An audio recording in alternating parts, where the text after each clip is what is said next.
ধরুন আপনি খুব প্রিমিয়াম কোয়ালিটির একটা ব্লুটুথ স্পিকার কিনবেন, বাজারে অপশন কিন্তু খুবই অল্প। একটা হচ্ছে সনির আল্ট ফিল্ড 5 আমাদের কাছে আজকে আছে। আর যদি এইটার কাছাকাছি আমরা সিমিলার টাইপের আরেকটা স্পিকার খুঁজি তাহলে JBL এর এক্সট্রিম 4K রাখতে হবে।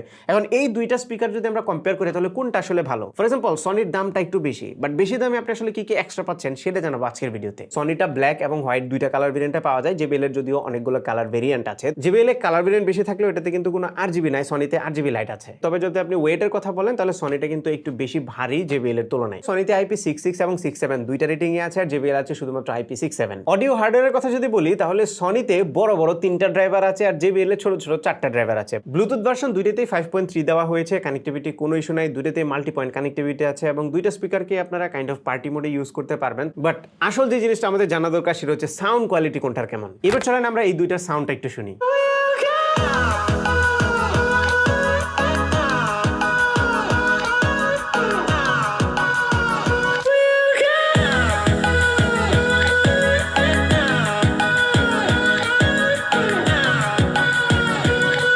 এই দুইটা স্পিকারের সাউন্ড সিগনেচার কমপ্লিটলি ডিফারেন্ট, দুইটাই ভালো সাউন্ড দেয়, তবে এক একজনের পছন্দ হতে পারে। ফর এক্সাম্পল সনির স্পিকারটা বেশি পছন্দ হবে তাদের যারা একটু বেস বেশি পছন্দ করেন, বাট যারা আবার একটু সাব বেস এনজয় করেন তাদের জন্য হয়তো বা JBLটা একটু বেটার মনে হবে। বাট আপনি যদি সাউন্ডের ক্লারিটির কথা বলেন বা স্টেজ ওয়াইডেনিং এর কথা বলেন, সেই সাথে স্টেরিও এক্সপিরিয়েন্সের কথা বলেন, তাহলে ওভারঅল আমার কাছে সনির সাউন্ডটা বেশি ভালো মনে হয়েছে JBL এর তুলনায়। তবে সনির সাউন্ড ভালো লাগার পেছনে আরেকটা বড় কারণ হচ্ছে কাস্টমাইজেশন। এটাতে কিন্তু মাল্টিপল অপশন আছে। ফর এক্সাম্পল এটার উপরের দিকে আল্ট নামে একটা বাটন আছে, যেটাতে প্রেস করে আপনারা আল্ট মোড অফ করতে পারবেন, আবার দুইটা আল্ট মোডে সুইচ করতে পারবেন। সেই সাথে সনির যে সাউন্ড কানেক্ট অ্যাপটা আছে সেটা থেকে কিন্তু এই স্পিকারের সাউন্ডটাকে ফুললি আপনি কাস্টমাইজ করতে পারবেন আপনার মনের মতো করে, যার ফলে আপনার মন মতো সাউন্ড এটা থেকে বের করে নিয়ে আসতে পারবেন। সাউন্ড ইকুয়ালাইজেশন JBL-এও করা যায়, তবে সনির যে ইকুয়ালাইজেশন ফিচারগুলো সেগুলো অনেক বেশি ইন ডেপথে যায় এবং আপনি যদি সাউন্ড নিয়ে অনেক বেশি এক্সপ্লোর করতে চান তাহলে সুযোগটা আপনি সনিতে বেশি পাবেন। আরেকটা জায়গাতে সনি এগিয়ে থাকবে সেটা হচ্ছে লাউডনেস। আপনার যদি লাউড সাউন্ড দরকার হয় তাহলে সনিটা আপনি ডেফিনেটলি প্রেফার করবেন, কারণ সনির যে আল্ট মোডটা আছে সেটা যথেষ্ট পরিমাণে লাউড এবং এই JBL এর চাইতেও লাউড হয়।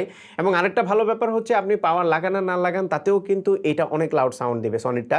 অন দ্য আদার হ্যান্ড আপনি যদি পাওয়ার না লাগান তাহলে JBLটার পাওয়ার কিন্তু অনেকাংশেই কমে যায়। আর সনির আরেকটা ডিস্টিংক্ট অ্যাডভান্টেজ আছে, সেটা হচ্ছে সনিতে LDAC সাপোর্ট করে, যেটা JBL এ করে না। এছাড়াও সনিতে অক্স ইনপুট আছে ডিরেক্টলি, তার মানে ফিজিক্যাল কেবল দিয়ে আপনারা প্লে করতে পারবেন, যেটা JBL এ নাই। যেরকমটা শুরুতে বলছিলাম সনির দামটা একটু বেশি, এটা হচ্ছে 41,900 টাকা। তবে আপনারা যদি আমাদের কুপন কোড সোহাগ360 ইউজ করেন তাহলে এটাতে 5,000 টাকা ডিসকাউন্ট পাবেন।